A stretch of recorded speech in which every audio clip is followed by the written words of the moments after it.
de variedade que não obedecem às leis de Mendel. Mas eu digo sempre, e nunca se esqueçam, que nunca jamais será afetada a maneira como os genes são herdados. Certo? A gente herda sempre um gene do pai, um gene da mãe. O que afetamos é a maneira como eles se expressam. Certo? Sim ou não? Sim. Sim. Está escrito muitas vezes nos pais. Então vamos começar pelo primeiro fenómeno. Vamos ver se a Joana chega. Depois tenho que explicar ela, porque eu tenho que explicar. São os alelos letais. Os alelos letais são coisas muito fáceis de perceber. Causam morte. Difícil. E normalmente causam morte num estado prematuro do desenvolvimento embrionário.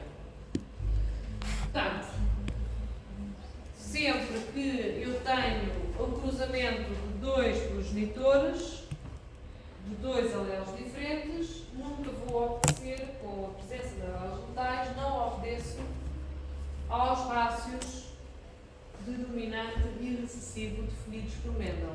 Portanto, existe sempre um ou mais genótipos que ficam a faltar na descendência de um cruzamento. Porquê? Porque estes genótipos vão ser letais. Então, desta forma, os alelos letais não cumprem as proporções dos rácios de genótipos definidos pelas leis de Mendel. E daí serem uma exceção ao mesmo. Exemplo. Temos aqui um par de ratos. Temos os alelos letais que, neste caso, vão modificar o rácio da descendência. Por exemplo, temos dois ratos amarelos. Temos, muita atenção, isto está tudo trocado. O Y grande, normalmente, por ser uma letra grande, é dominante. Neste caso, é um alelo letal. Portanto, é letal. Conseguiste? Ai, altamente. Essa melhor. Obrigada. Joana.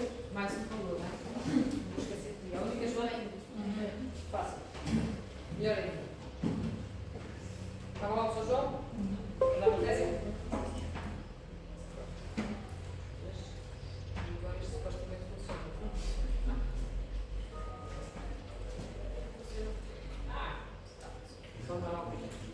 Portanto, estávamos nós a falar dos alelos letais. Estávamos nós a falar dos alelos letais, que são alelos que causam morte. Portanto, o nome diz tudo, tá? E agora vou explicar o exemplo dos alelos letais. Temos aqui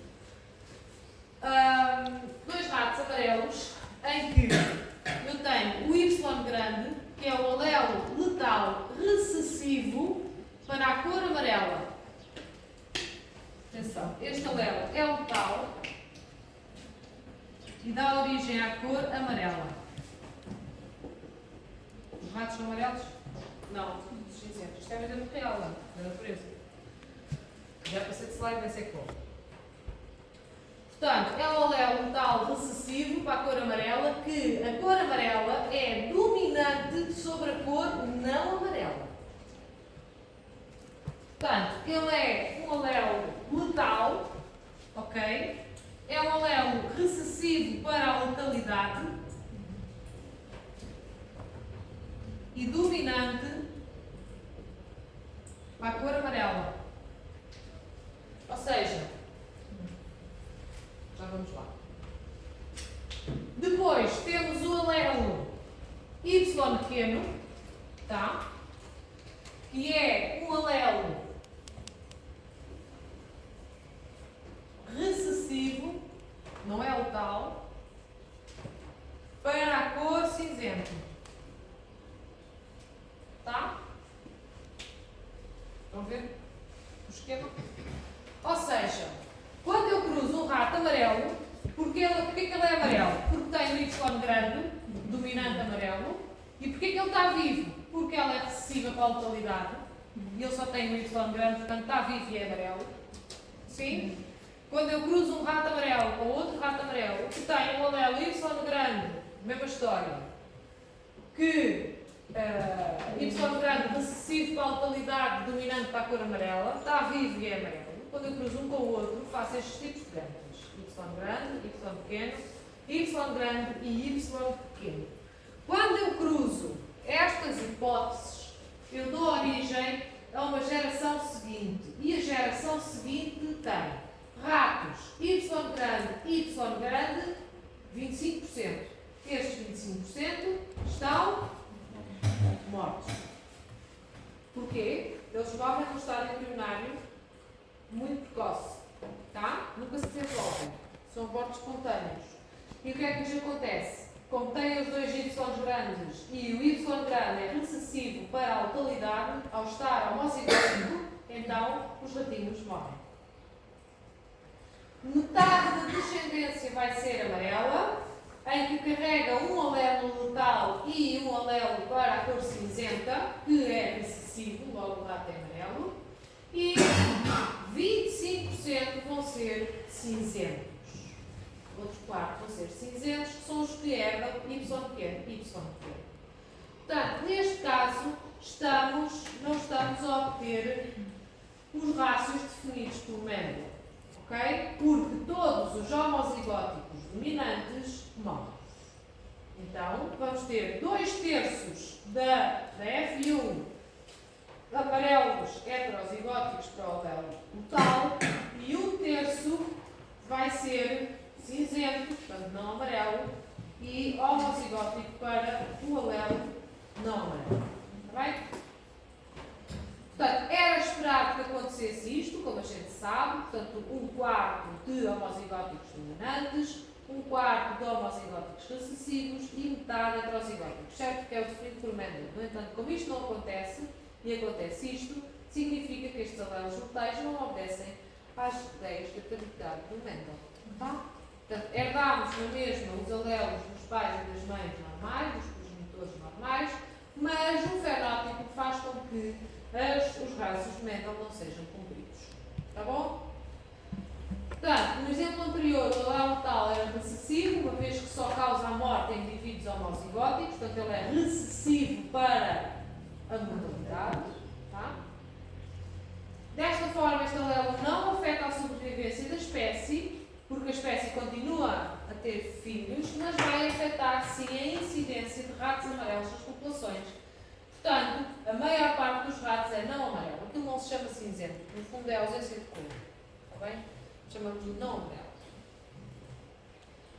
Os indivíduos heterozigóticos vão ser amarelos e apenas os indivíduos homozigóticos são não amarelos. Está bem? Os alelos mortais, neste caso, são recessivos para a localidade, certo? E se eles forem dominantes? Se eles forem dominantes, não existem. Não é? Como é que serve um alelo dominante local? Se quer, bem conhecido, não vamos ver como é que é assim.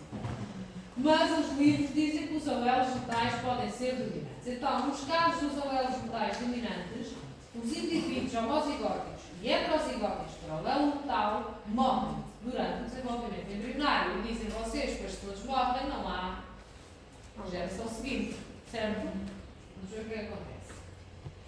Os alelos metais dominantes não podem, portanto, ser transmitidos, pois o indivíduo vai morrer. Obviamente, nunca chega a nascer, não consegue passar à geração seguinte. A única maneira de eles existirem, porque eles existem, é quando eu tenho um alelo metal dominante e este alelo só se expressa depois da fase de reprodução. Tal e qual como a doença de Huntington. A partir de uma certa idade, o indivíduo começa a expressar um alelo metal. Muitas vezes isto é a causa de uma pessoa. Depois morre. O indivíduo não morre, não consegue ter filhos. Não consegue ter filhos, porque o alelo tal só provoca a oportunidade logo na fase embrionária.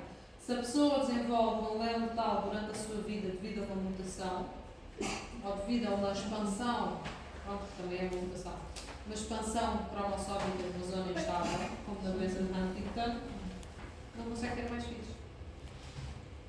É verdade, isto acontece. Muito mais do que se pensa. Hã? Quem? O rato que tem o alelo tal não morre. Ok? Mesmo que ele seja dominante, não morre. Isso já passou extraordinária. Percebes? Os filhos dele, a partir do momento que ele tem aquele alelo tal dentro, é que vão morrer todos. Porque é dominante. Basta herdar aquele alelo e morrer. Ok? Portanto, existem, são raros, mas existem alelos totais dominantes que se expressam depois da fase de reprodução, como os alelos responsáveis pela doença de Huntington. Está bem? Próxima coisa. Alelos múltiplos. Isto os nomes dizem sempre. Pronto. Alelos múltiplos. Os alelos múltiplos ocorre quando nós temos mais de 2 alelos múltiplos presentes no lóbulos. Atenção, nunca se esqueçam. Perdamos um alelo do pai e outro da mãe.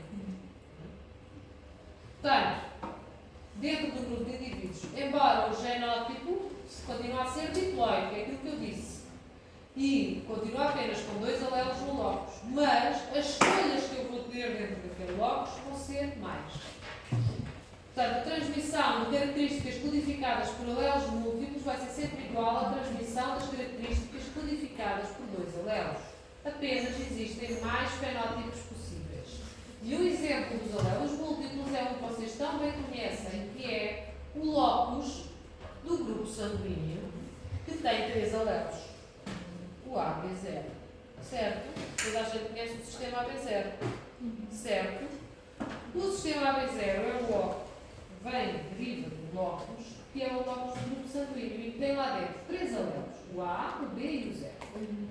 E estes 3 alelos são os que definem o grupo sanguíneo, que a gente conhece. E ora ainda, eles são, alguns são codominantes e outros têm a dominância. Tá? Já vamos ver. Então, primeiro temos o alelo A e A, que codifica para o antigênio A. Temos o B, que codifica para o antigênio B. E temos o 0, que codifica para não antigênios. Tá? Isto não tem nada.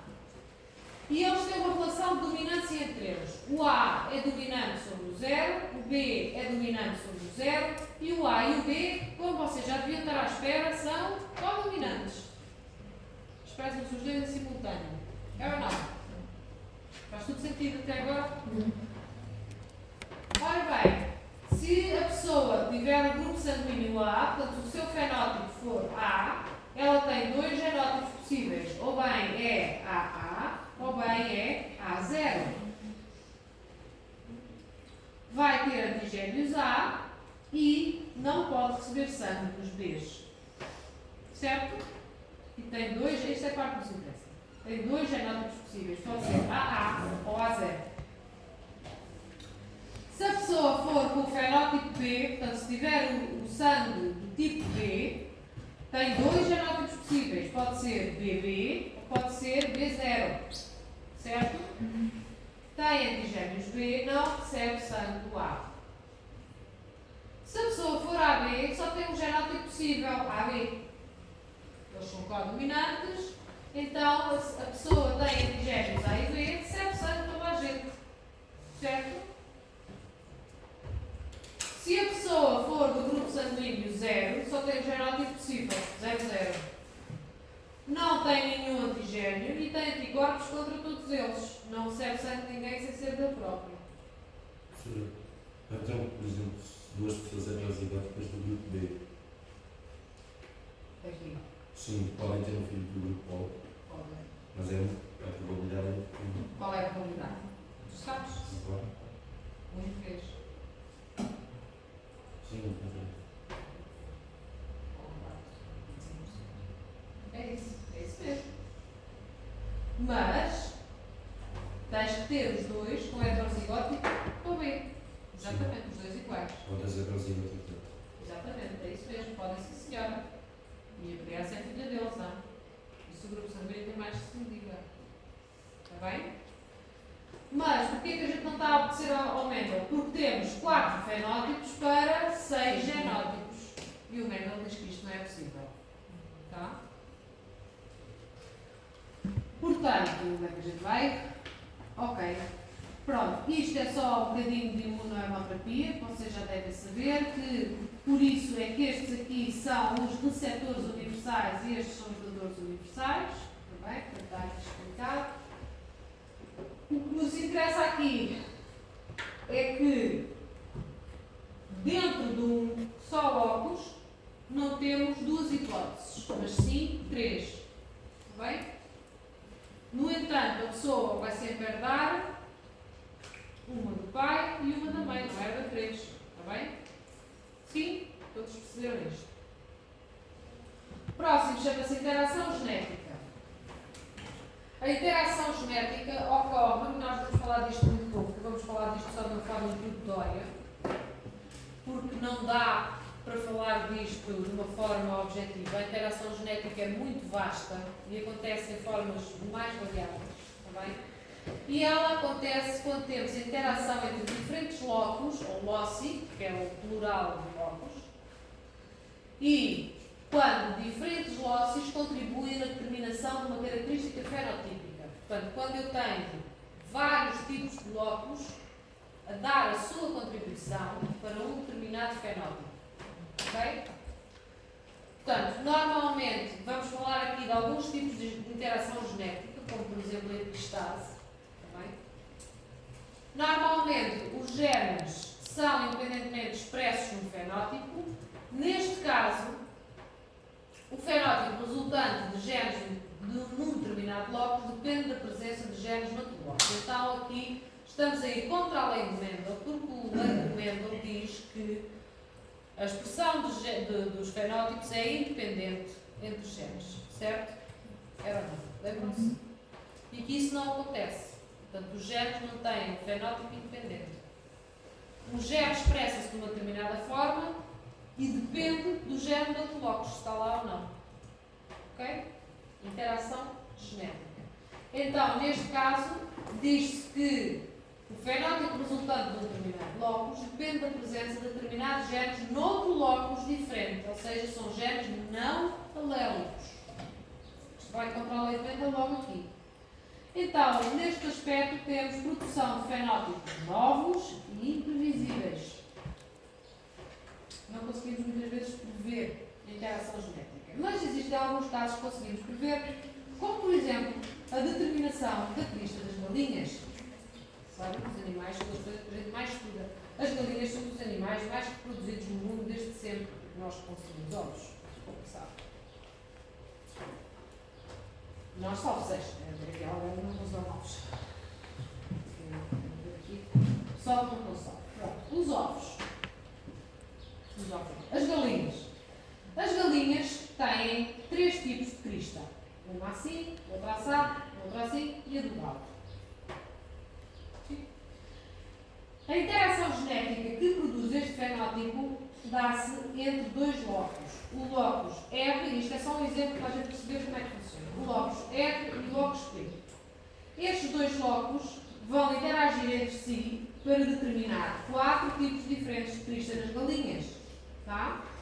No fundo, existem mais tipos de crista nas galinhas, só que já são com interação de outros locus. Portanto, este exemplo trata só destes 4 tipos de crista. Portanto, na galinha A, eu tenho que ter um R dominante e um P dominante, independentemente se o segundo R é dominante ou recessivo e se o segundo P é dominante ou recessivo, a crista da galinha vai ter este aspecto. Ok? Na galinha B, mesma história. Eu tenho que ter um R dominante e 2 P's recessivos. Independentemente se este é dominante ou recessivo, a crista da galinha vai ter este aspecto. Na galinha C, mesma história. Eu tenho que ter um homozigótico recessivo no R e um P dominante. Independentemente se este alelo é dominante ou recessivo, a galinha vai ser assim. E por fim, na galinha D, é um galo, escrevemos nós. Eu tenho que ter sempre homozigótico recessivo mais homozigótico recessivo dos dois locos para ter aquele aspecto. Está bem? Portanto, isto é só um pequeno exemplo de como interagem os locos na produção de um fenótipo. No fundo, temos aqui outro tipo um bocadinho mais complicado de interação genética, que se chama epistase. ou epistase. Já tinha ouvido falar neste nome? Não? Nunca ouviram falar neste nome? Epistase. Mais ou menos. Não, fui eu que falei a uma aula de notários. Então, epistase, muita atenção agora, ocorre quando existe interação genética entre dois genes, o gene epistático e o gene hipostático. O gene epistático esconde ou mascara, como queiram chamar, o efeito do outro gene, do hipostático. Que ambos estão, como disse no primeiro slide, localizados em locos diferentes. Logo, são genes não alélicos. Porque se fossem genes alélicos, isto não se punha. Era dominante e recessivo.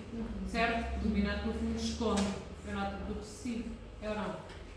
Mais ou menos igual, só que em locos diferentes. Portanto, genes não alélicos têm um epistático que vai mascarar, ou esconder, o fenótipo do hipostático, que é localizado num sítio diferente.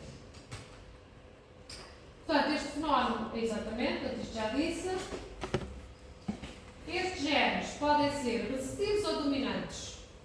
As duas coisas. Vamos então começar pelos recessivos.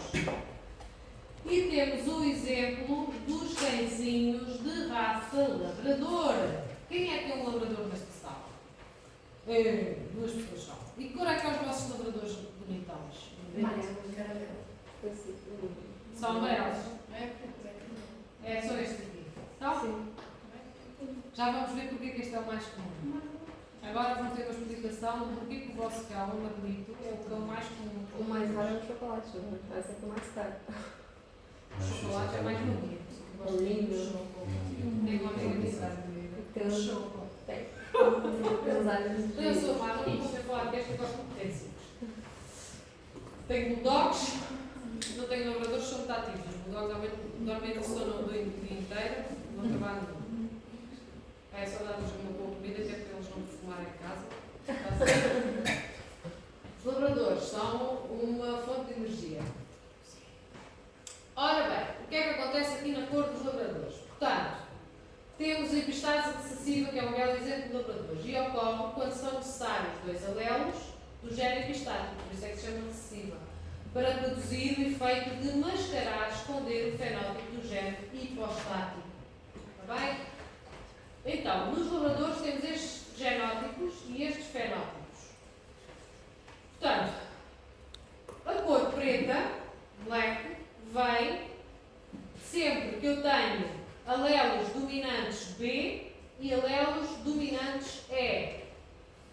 Ok? A cor castanha vem sempre que eu tenho os B recessivos, tenho a cor castanha e o E grande. A cor amarela vem quando eu tenho o meu gene epistático recessivo homozigótico. E a cor amarela também vem quando eu tenho o meu gene epistático recessivo homozigótico, independentemente de aqui ter a cor castanha e aqui ter a cor preta. Estão a ver?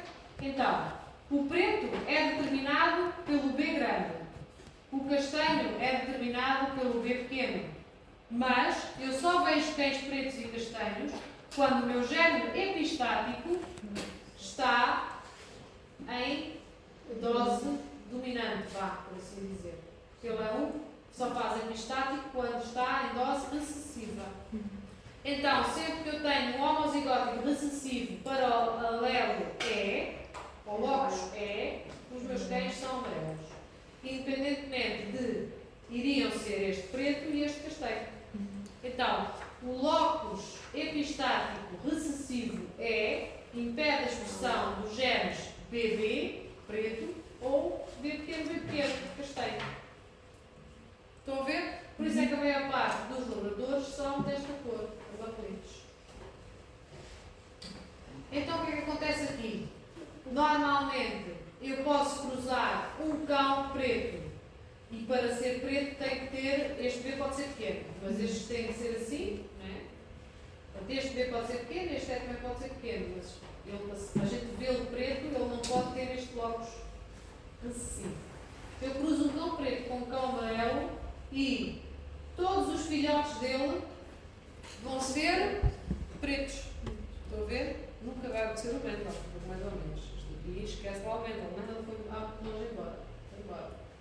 Eu, para conseguir obter cães amarelinhos, vou ter que fazer um intercross, portanto, cruzar irmãos com irmãos, e só na F2 é que eu vou obter então os tão desejados amarelinhos. Eu até prefiro os castanhos, é o meu preferido. Os diálogos, está bem?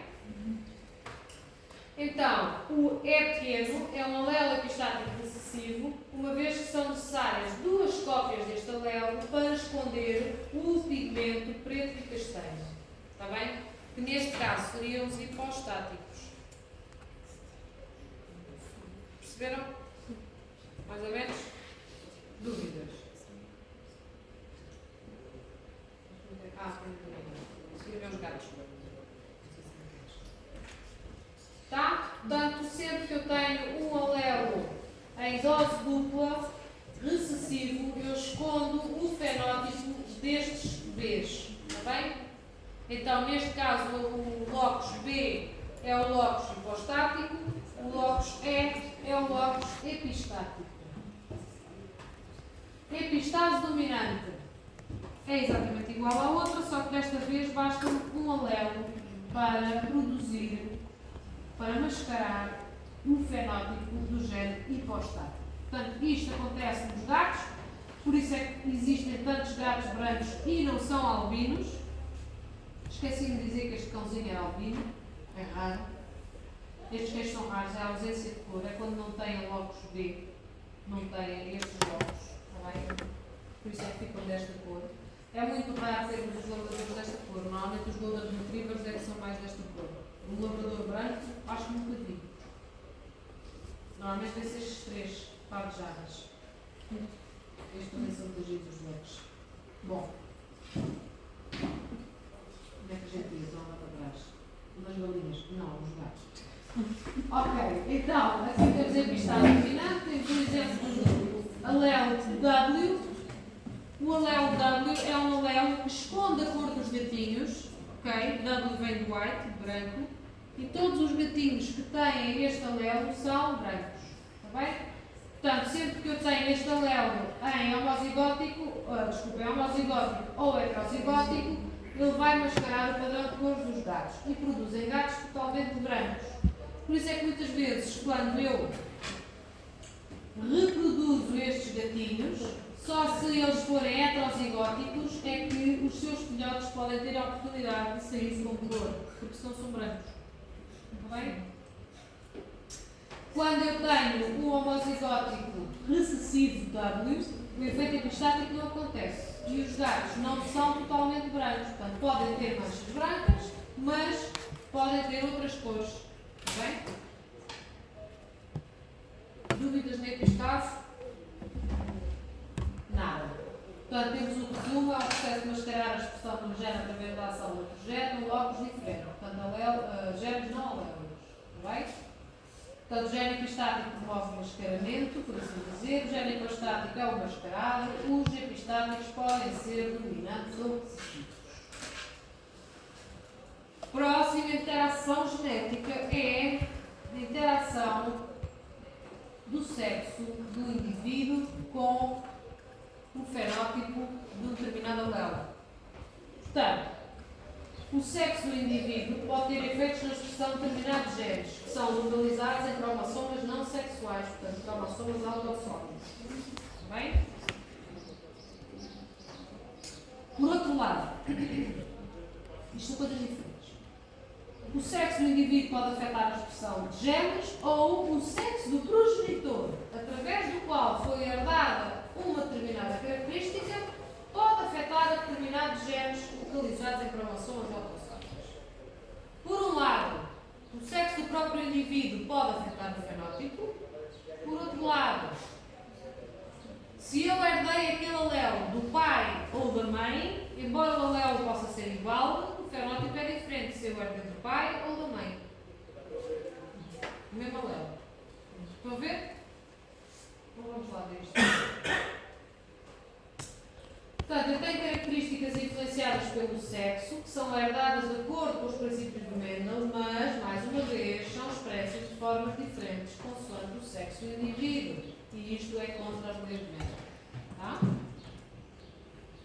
Portanto, são características que vão ter maior penetrância num dos sexos. Exemplo, a presença de barba nas caras. Vamos lá ver. Eu tenho o gene autossómico B com um Bzinho lá à frente, que é dominante em machos e recessivo em fêmeas. Ok? O mesmo alelo. Ou seja, eu tenho aqui um macho que não tem barba, beardless, sem barba. Tá? Não tem barba. E ele tem o B sem o B pequenino, sem aquele Bzinho, né? E outro B sem aquele Bzinho, né? Portanto, não tem o gene para ter barba. Por outro lado, tenho uma fêmea que é barbuda, bearded, com barba. Tá? É barbuda. Porquê que ela é barbuda? Porque ele, sendo recessivo em fêmeas, então a senhora tem que ter BB. Certo? Estão a perceber o início da coisa? Ora bem, digamos que esta gente forma. A única hipótese deste é formar um B sem o Bzinho, portanto B+, e um B com o Bzinho.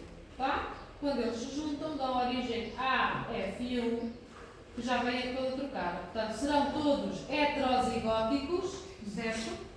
E são heterozigóticos em que o macho vai ter barba, porque herdou um alelo, e como ele é dominante, o macho tem barba. E a fêmea não vai ter barba. Certo? Porque tinha que ter os dois para ter barba. Próximo. Se eu cruzar estes dois irmãos, tá? O que é que vai acontecer? Já vou ter mais hipóteses de gâmetas. Este vai ter um B mais B, BB, B mais BB. Então, o que é que isto vai dar? Vai-me dar que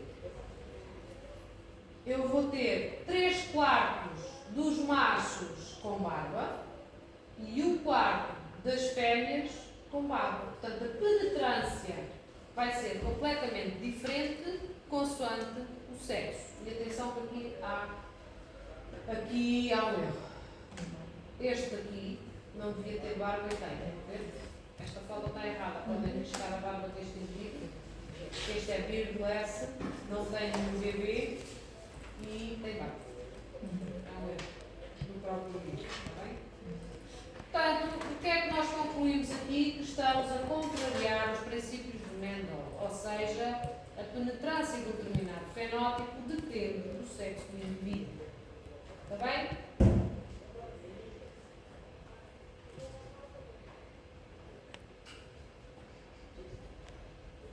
Exemplo em humanos será a perda prematura de cabelo. Não é tão direto, por isso é que eu não pus aqui, mas a perda prematura de cabelo, como está aquela quando ela era novo, cuidado, já não deve ter cabelo mesmo.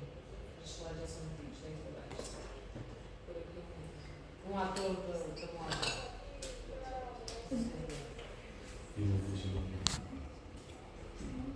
Ora bem, exemplo em humanos será a perda prematura de cabelo, que é uma característica dominante nos homens e recessiva nas mulheres. Portanto, é uma característica que tem menor penetrância nas mulheres. Está bem? Portanto, os homens manifestam-se mais fortemente, sendo mais suave a mulheres. Portanto, as mulheres podem ter alguma perda de cabelo com o avançar da idade, mas nunca vão ficar totalmente carecas como os homens. É uma característica que pode ser herdada de ambos os progenitores, portanto pode ser herdada tanto do pai como da mãe, e que a expressão do alelo responsável é potenciada pela presença de hormonas masculinas, hormonas estas que são produzidas a partir da adolescência pelos testículos. Descobriu-se este tipo de herança também na Igreja. Portanto, a Igreja tem uma grande influência na genética, graças às atrocidades que fazem aos irmãos. Porquê? Porque, antigamente, havia todo um conjunto de meninos que eram os meninos do coro. Ok? Que eram meninos que eram ingressados, portanto, nos conventos de padres, como é que se chama? Não são conventos,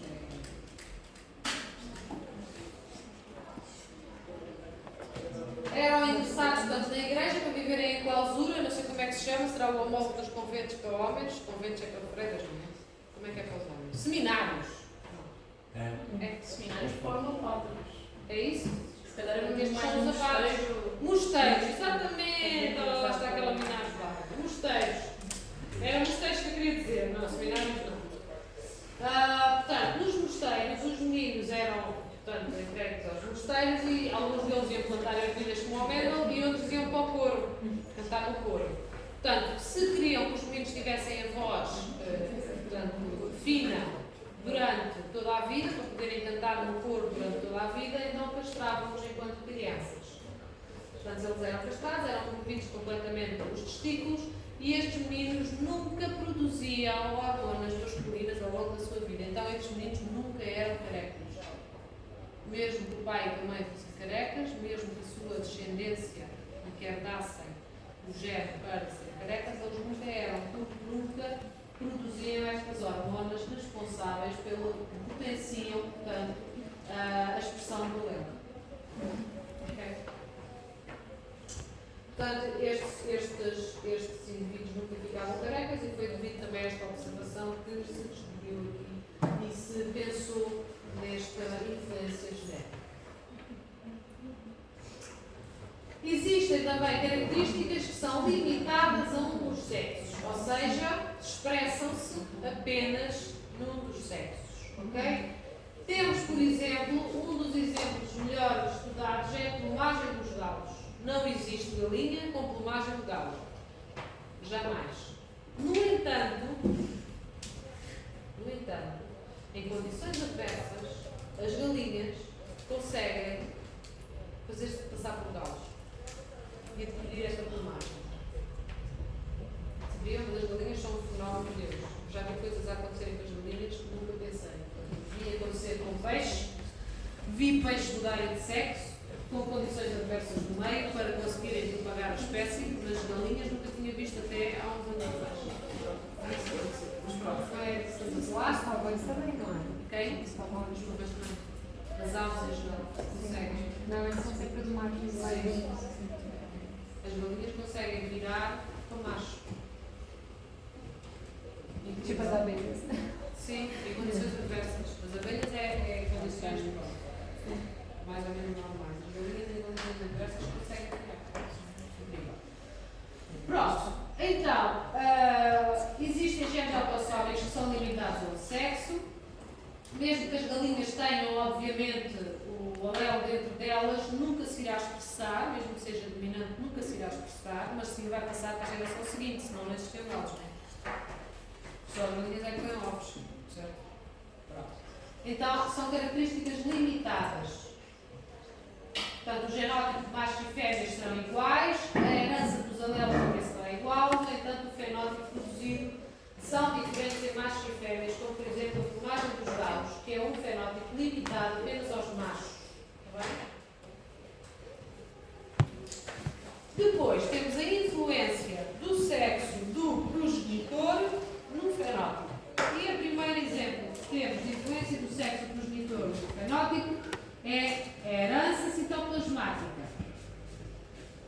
A herança citoplasmática diz respeito aos genes que se encontram nas amigas mitocôndrias e cloroplastos também, mas a gente não estuda plantas, só estudamos animais. Portanto, mitocôndrias, tá?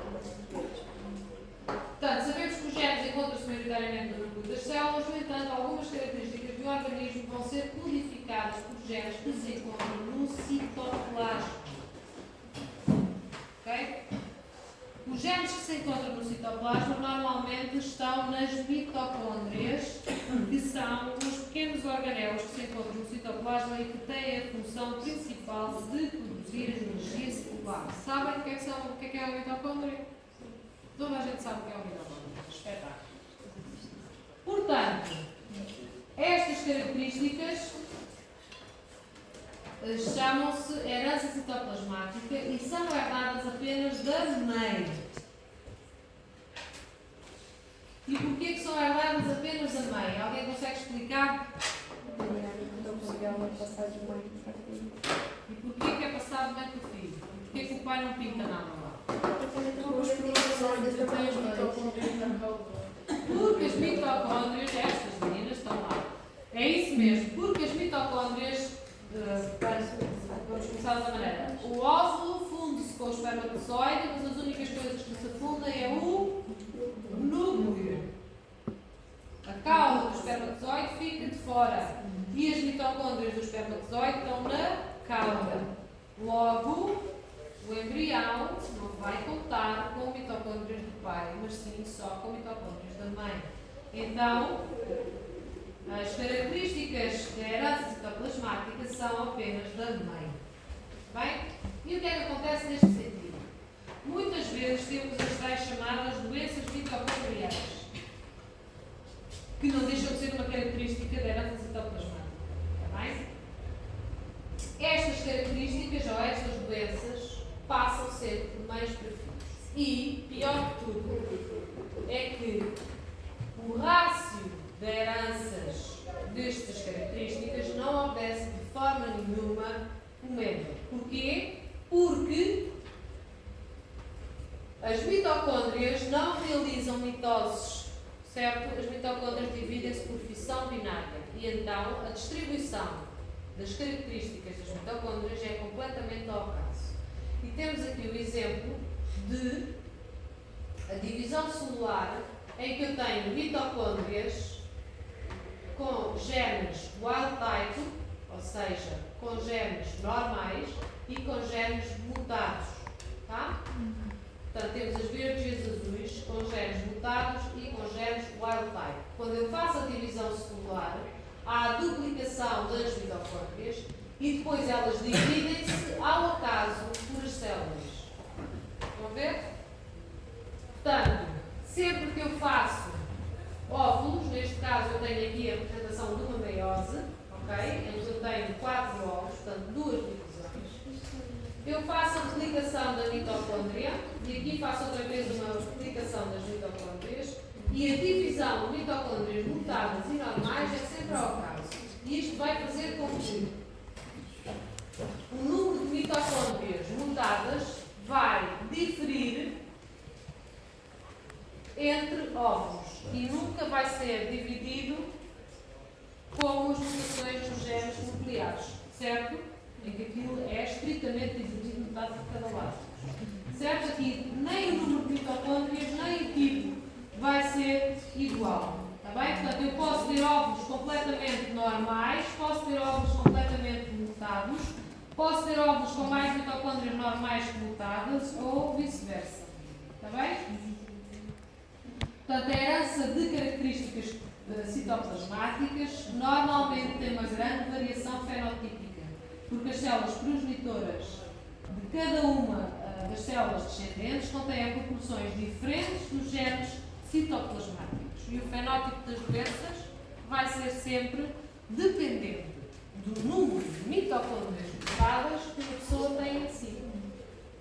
Ok? Perceberam a herança citoplasmática? Por isso é que ela nunca jamais vai obedecer ao menor.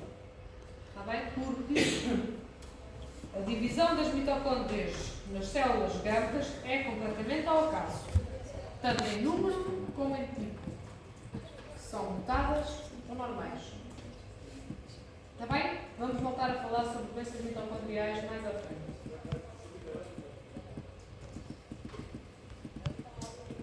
Efeito genético materno. O efeito genético materno nada tem a ver com a herança citoplasmática. Está bem? Voltamos para os genes no núcleo. O que é que acontece nesta influência? Nestes casos, o fenótipo da descendência vai ser determinado, atenção, pelo genótipo paterno. E perguntam vocês, e o paterno não está lá? Está, mas não vai determinar nada. Ok? Então, os genes vão ser herdados de ambos os progenitores, no entanto, o fenótipo da descendência não vai ser determinado próprio genótipo, porque inclui os genes do pai, mas sim pelo genótipo da mãe. E perguntam vocês, e porquê? E posso-vos eu explicar. Porque, quando nós somos bebezinhos, existe uma fase inicial da nossa vida em que os nossos próprios genes não se expressam. Ok? Todo o nosso fenótipo tem a ver com o genótipo da mãe. Ou seja, são os genes da mãe que se expressam para que nós, embriões, consigamos nos expressar. Ou seja, há uma fecundação, certo? Há a fusão de dois núcleos, depois há várias mitoses, depois há mais mitoses, até que, em determinado momento, há a tal invaginação e forma-se o pólen. O pólen animal, vocês devem isto em algum lado? Não, pronto, não interessa. Portanto, em determinado momento há uma gastrulação, ok? E isto funciona assim em termos de expressão genética. Portanto, temos os genes da mãe, a expressar-se muito, ok? E aqui temos os nossos genes. Isto vai assim.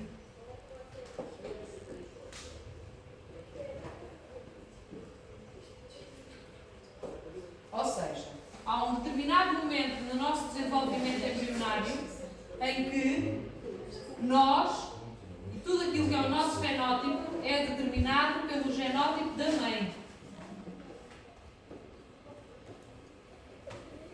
Ok?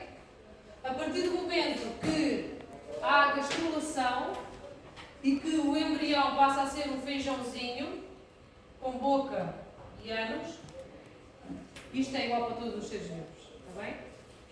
A partir do momento que o embrião passa a ser a um estado de desenvolvimento mais avançado, os genes da mãe ficam com uma expressão residual e então há uma ativação genética dos genes da própria pessoa.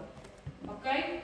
Todas as características fenotípicas que são definidas nestes momentos, muitas delas são definidas pelo genótipo da mãe e não do próprio indivíduo. O genótipo do próprio indivíduo ainda não funciona. Está no motor da mãe. Estão a ver? Por isso é que acontece o efeito genético materno. São características que são definidas numa fase muito precoce do desenvolvimento embrionário e que, por isso, não são definidas pelos genes do próprio indivíduo, mas sim pelo genótipo da mãe. Está bem? Devido a isto que eu expliquei. Então, o que é que acontece? Temos aqui o exemplo da abertura da casca dos caracóis. Tá? O que é que acontece? Eu tenho aqui um pai que tem a abertura para a direita, esquerda, direita, whatever, para este lado, tá? E tem um genótipo S+, S+. Tenho aqui a mamã, que tem a abertura para este lado e tem o genótipo SS. Quando eu faço o heterozigótico e sei que o S+ é o dominante, o meu filhote devia ter o fenótipo dominante, certo? No entanto, como isto é uma característica que se expressa no estado de embrionário bastante precoce, quem funciona aqui vai ser o genótipo da mãe e ele fica com a abertura igual à mãe. Tá? Portanto, o fenótipo deste indivíduo é dado pelo genótipo da mãe e não pelo seu próprio genótipo. Estão a perceber? Mais uma alteração ao lei de Mendel, mais uma influência do sexo do progenitor no fenótipo. E por fim, vamos falar do printing genómico. Dava para fazermos toda uma cadeira de imprinting. Haverá cursos superiores que têm uma cadeira chamada imprinting. Ok? Eu gostava muito de dar esta cadeira, mas não posso. Vou só dar 2 slides. Bem?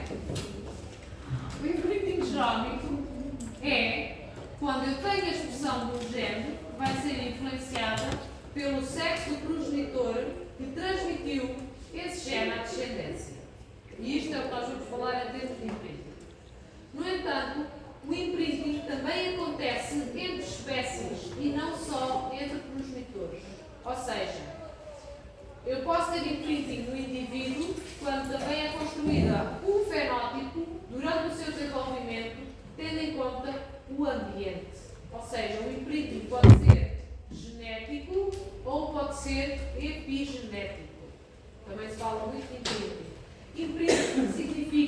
nós imprimirmos, porque por isso é que se chama imperativo, imprimirmos alguma coisa no indivíduo que não lá está.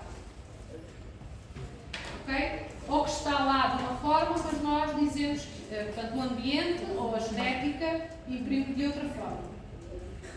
Como, por exemplo, existem várias fábulas sobre este tipo de imprinting, que nós não vamos falar.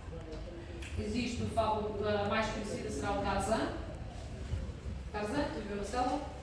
Sim? Ou aquela loba de Roma, já não sei como é que se chama, não sei se já sabem. Esqueçam-se. Ou o lobisomem, por exemplo. Existem vários tipos de imprinting em que uma espécie é cuidada por outra espécie e acaba por imitar a outra espécie. Por exemplo, se vocês meterem uma border collie a cuidar de patinhos, desde pequeninos, os patinhos vão seguir o cão e não o pato. Isto é verdade. Isto é verdade. É uma maneira de imprinting. Também nós fazemos isso todos os dias com os nossos cães, com os nossos gatos. É uma forma de humanizar o animal. O animal, por exemplo, os papagaios. Os papagaios é um dos melhores exemplos de imprinting. Os papagaios são extremamente selvagens, são animais selvagens. Para que as pessoas possam comercializar papagaios nas lojas de animais, é fundamental que o papagaio, quando saia do ovo, nunca veja a sua mãe. E nunca seja alimentado pela sua mãe papagaio. Seja alimentado por seringa e por um humano. Se isto não acontecer, nunca jamais vão conseguir tomar um papagaio para vender na loja de animais. Nos anos 90, vendiam-se muitos papagaios ilegais. Iam lá buscá-los, não sei aonde, trazíamos e vendíamos às pessoas. Claro que esses papagaios acabavam sempre por fugir na primeira oportunidade que tinham. São papagaios selvagens. Hoje em dia isso já não se passa, espero eu, acredito eu que não se passa. Vamos à loja de animais, compramos um papagaio ou outro tipo de ave qualquer, mesmo que deixemos a gaiola aberta, o bicho não foge. Não foge nem selvagem. Fizemos um imprinting desde a agência para que o animal não expresse, por assim dizer, aquele conjunto de genes que o definem como selvagem. Mas não é desse imprinting que vamos falar de imprinting genómico, genético, e temos aqui para explicar o imprinting o exemplo de duas doenças que uma chama-se Prader-Willi e outra chama-se Angelman. Ambas estas doenças são provocadas por uma deleção no cromossoma 15, no braço longo, na região 13. Tá? Esta deleção pode ser provocada no cromossoma herdado do pai ou no cromossoma herdado da mãe. No entanto, é mais comum, prestem atenção, isto não é muito fácil. Portanto, esta doença é mais comum ser provocada da herança paterna, em que 65% a 75% das pessoas com deleção no cromossoma 15, região 13, têm esta deleção herdada do pai. Portanto, se herdarmos a deleção no cromossoma 15 que herdamos do pai, temos uma doença. Se temos a deleção no cromossoma 15 que herdamos da mãe, temos outra doença. E como vocês podem ver, o fenótipo é diferente. Portanto, no síndrome de Prader-Willi temos mãos e pés tamanho reduzido, uma estatura baixa, não têm desenvolvimento sexual, têm atraso mental e comem muito. Portanto, normalmente são crianças obesas. No síndrome de Angelman, temos as crianças e adultos têm problemas no desenvolvimento dos músculos faciais, ou seja, têm um sorriso constante, as orelhas mais proeminentes, os olhos mais afastados, têm incapacidade de controlar os músculos da face, a boca muito grande e têm convulsões. Portanto, as deficiências são todas ao nível craniofacial, enquanto aqui as deficiências são ao nível de todo o corpo. Estão a ver? Portanto, os fenótipos são muito diferentes. Portanto, apenas um dos genes herdados, apenas um dos alelos, é expresso devido ao silenciamento epigenético, hipermetilação do DNA, e não devido à dominância entre alelos. Portanto, se a pessoa está nesta condição, normalmente o gene normal de mãe vai ser silenciado, ou seja, ele fica recessivo de uma forma epigenética. Ou seja, ele não é geneticamente recessivo, mas fica silenciado epigeneticamente, e vamos ver mais à frente o que é isto, o silenciamento epigenético. Está bem? Portanto, não existe uma relação de dominância entre os alelos herdados, mas normalmente o normal vai ser silenciado para que se produza fenótipo. E depois existe uma expressão diferencial do material genético, ou seja, a expressão, o fenótipo, vai depender se este é herdado do pai ou da mãe. Portanto, a deleção vai ser sempre herdada do pai em pessoas com síndrome de Prader-Willi. Quando a deleção é herdada da mãe, as pessoas são afetadas com Angelman. A mesma deleção. Está bem? Esta deleção tem efeitos severos no fenótipo humano, no entanto, os efeitos vão sempre depender de qual o progenitor que contribuiu para a deleção. Sabemos que isto é assim e vocês perguntam porquê? Não sabemos. Sabemos que quando herdamos a mesma deleção do pai e da mãe, tem doenças diferentes. Já viram? Que fenómeno. Pronto, e terminamos então aqui com o empreendido genómico. Não estudamos em epigenético, vamos estudar ao longo da segunda parte aqui da carreira de genética e vamos estudar mais epigenética na biologia molecular, está bem? Para vocês perceberem e poderem depois estudar sozinhos se tiverem interesse.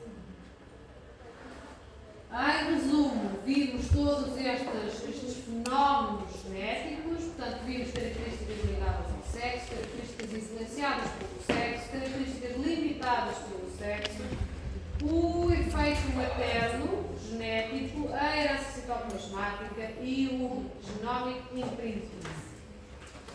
Por fim, ainda temos uma curiosidade desta vida, que é o efeito do ambiente na expressão genética. E isto também é epigenético.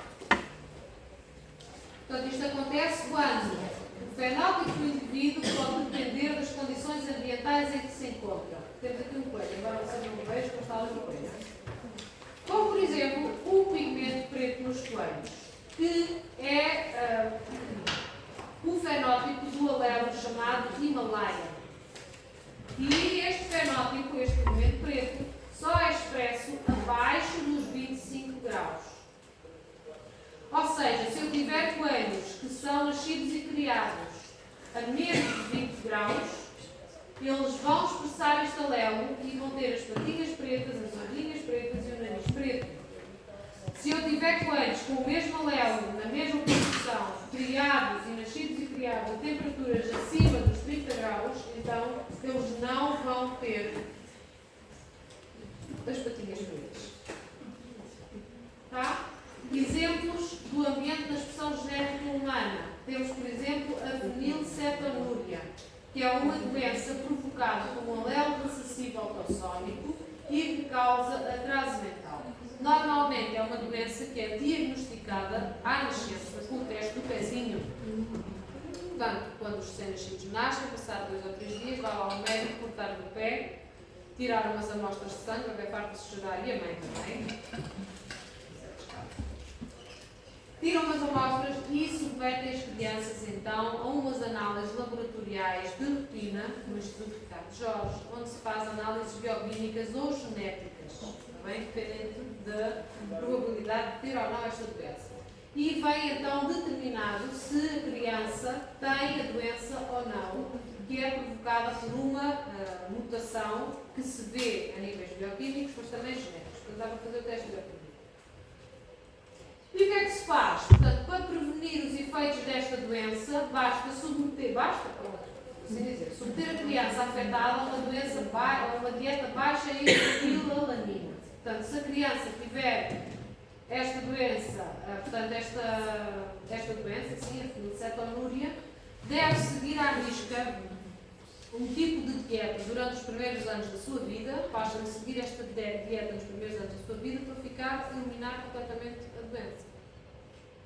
Portanto, muda, consegue, através do ambiente, porque a dieta também é ambiente, não é? É um ambiente onde nós vivemos e comemos e nos desenvolvemos, que, portanto, basta submeter então aqui a criança a uma dieta baixa em fenilalanina para conseguir então fazer a regressão do fenótipo patológico. Está bem? Portanto, isto são só exemplos de como é que o ambiente também pode influenciar a expressão dos genes. Está bem? E terminamos a nossa aula.